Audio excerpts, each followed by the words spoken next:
Blood mixed with the dust as the wounded K-9 limped down the rural highway, dragging a torn, military-style backpack in its jaws. Its body trembled with every step, fur matted with dirt and dried crimson, but the dog kept moving, driven by something more powerful than pain.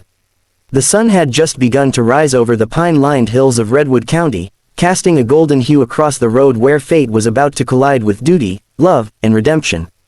Officer Emily Reyes had just ended her night shift at the precinct, weary and emotionally spent. It had been a hard year since her fiancé, Sergeant Daniel Kessler, went missing during a covert rescue mission overseas. The government had given up hope after 6 months. They sent back his tags, a folded flag, and the promise that he died a hero. But Emily had never believed it. Not once. Daniel was different, smart, stubborn, resourceful. He wouldn't go down that easily. That morning, as Emily stepped outside into the chill of dawn with a steaming cup of coffee in hand, a call came in over the radio: wounded dog found near Route 19. Dragging what appears to be military gear. Responding unit needed. Something, instinct, maybe, told her to take the call. When she arrived at the scene, traffic had halted. Civilians stood at a distance, murmuring, unsure whether to approach. There, in the middle of the cracked asphalt, lay a German shepherd, clearly injured but alert, with blood pooling beneath its shoulder. Between its front paws was a dusty, half-unzipped backpack bearing the insignia of the U.S. Army. Emily knelt beside the animal, who didn't flinch or growl. It simply looked up at her with pleading eyes, then gently nudged the backpack forward. Emily's breath caught as she pulled it open. Inside was a worn journal, a satellite map marked with coordinates, and, wrapped in a piece of stained cloth, a photograph of Daniel. Her fingers trembled as she lifted it. He was alive, somewhere. The dog let out a faint whine and collapsed against her, exhausted. Back at the station, the team rushed the K-9 to the vet and began analyzing the contents of the backpack. The map led to a remote region of Syria, marked with handwritten notes, Daniel's handwriting. The journal was a mix of survival entries and coded messages. With every page, Emily's hope reignited.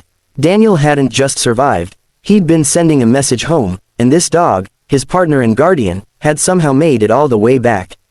They identified the K-9 as Echo, a specialized combat tracker dog assigned to Daniel's unit. According to military records, Echo was presumed dead alongside the team. Somehow, Echo had survived the ambush and found a way home, over 6,000 miles of terrain, conflict, and wilderness. But things weren't so simple. When Emily brought the findings to her superiors, they hesitated. The mission was classified. The area was too volatile. The official line: "There's no viable evidence Daniel is still alive." But Emily refused to back down. Fueled by a love that hadn't faltered in over a year and now armed with undeniable proof, she reached out to Daniel's old team, veterans spread across the country, many now retired, others disillusioned with bureaucracy. One by one, they rallied. They owed Daniel everything. Together, they planned an unsanctioned rescue, using the coordinates, satellite data, and Echo's instincts. The journey was perilous. They faced militia ambushes, harsh terrain, and the constant threat of exposure. Echo led them, despite his healing wounds, retracing steps through ghost villages and ravaged forests. Along the way, the team discovered evidence: makeshift shelters, ration cans, markings on trees. Signs Daniel had lived through the hell. Each clue pushed them forward. Then, one night, deep in the mountains near the Turkish border, Echo stopped. He perked up, ears high, then bolted into the trees. Emily ran after him, heart pounding, flashlight beam cutting through the darkness. When she broke through the thicket, she saw him, gaunt, bruised, but alive. Daniel. He stood frozen, eyes wide with disbelief. "Emily," he rasped. Then he dropped to his knees as Echo leapt into his arms. Tears blurred everything after that. The rest of the team arrived, some weeping openly.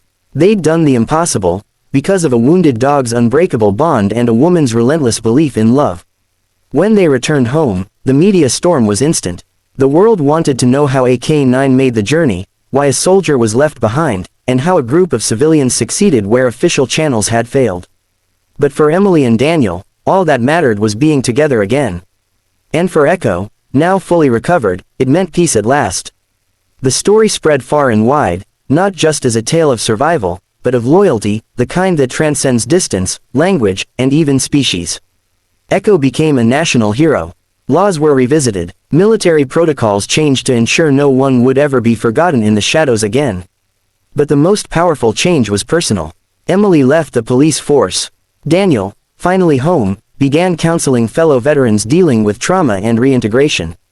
Together, they started a foundation for retired military dogs, offering them care, rehabilitation, and loving homes.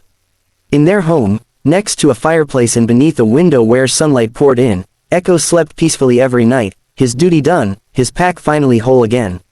And every now and then, Daniel would smile and say, "I made it home, because my best friend refused to give up on me."